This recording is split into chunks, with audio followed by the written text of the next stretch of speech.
Today we're going to be talking about the upcoming Disney Plus film, The Secret Society of Second Born Royals. So let's get started.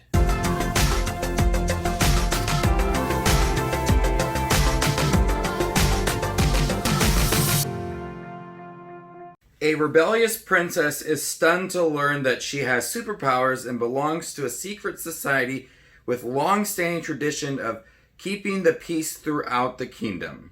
Just a quick thanks for stopping by my channel. If you guys love to watch movies like I do, you guys are in the right spot. Make sure to hit that subscribe button down below and click that bell notification for more up-and-coming videos.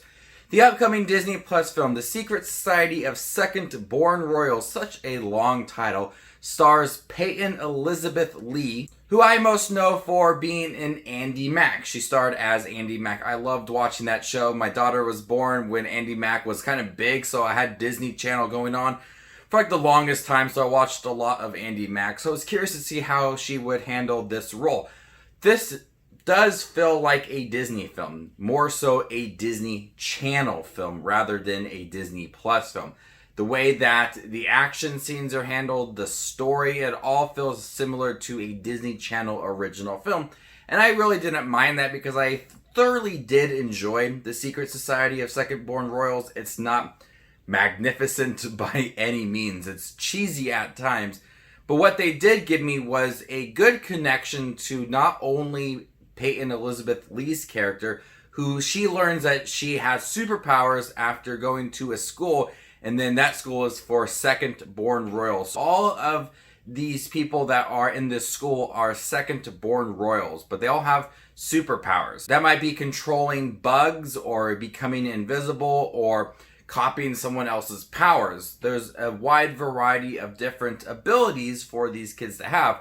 But what I liked is that they did a good job of developing each character. You got to know them personally and you enjoyed each one on screen. One character wasn't in the background, you really didn't get to know them. Everybody got a good amount of screen time and you had to understand their abilities, their weaknesses as well, and their development was thoroughly good throughout the movie. So I really enjoyed the characters in here. It's a pretty good cast as well. We have Skylar, Astin, who was in the Pitch Perfect movies. He is the professor in here. He's training the second born royals. He has abilities as well. I liked him in the role. I think he's a pretty fun actor in general, so I really liked him in this movie. It has a mixture of like Sky High and X-Men, but not as intense as either of those. The action scenes rarely come throughout the movie. There's a lot more training and understanding the characters rather than putting them in predicaments that really test their abilities. I could totally see this having a sequel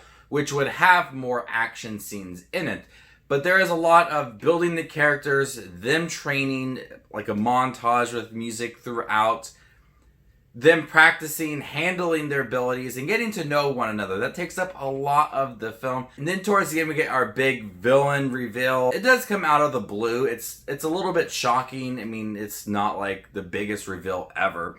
But I didn't see it coming. There's a couple twists and turns throughout the movie, which makes the movie stay interesting and it keeps you on your toes wondering what is going to happen next. And it really challenges some of the character dynamics within the movie. So the villain in here was a little bit flat throughout the movie. Once we got a little more about him and we learned who he is, I think that's when the character started to grow. But for the most part of the movie, he wasn't really that interesting to me and never felt like a large threat to the secret society of the second born royals. But once we got that reveal, then it became a different story. The costume designs, the set, it all looks really good. It's a step up from a Disney Channel movie. Like I said, I could see this being a Disney Channel movie, but the production value is much bigger than films like Descendants or the most recent one we got, Upside Down Magic. It's a lot bigger than some of those movies.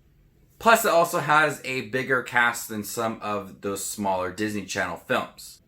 But ultimately, The Secret Society of Second Born Royals feels average at times. It does have a good cast with a lot of great development for some of the characters, but the story was rather weak. They focused a lot on building up these characters, which I didn't mind, but I also like to see some of the characters in action, and we rarely got that in the movie to really put their abilities to the test.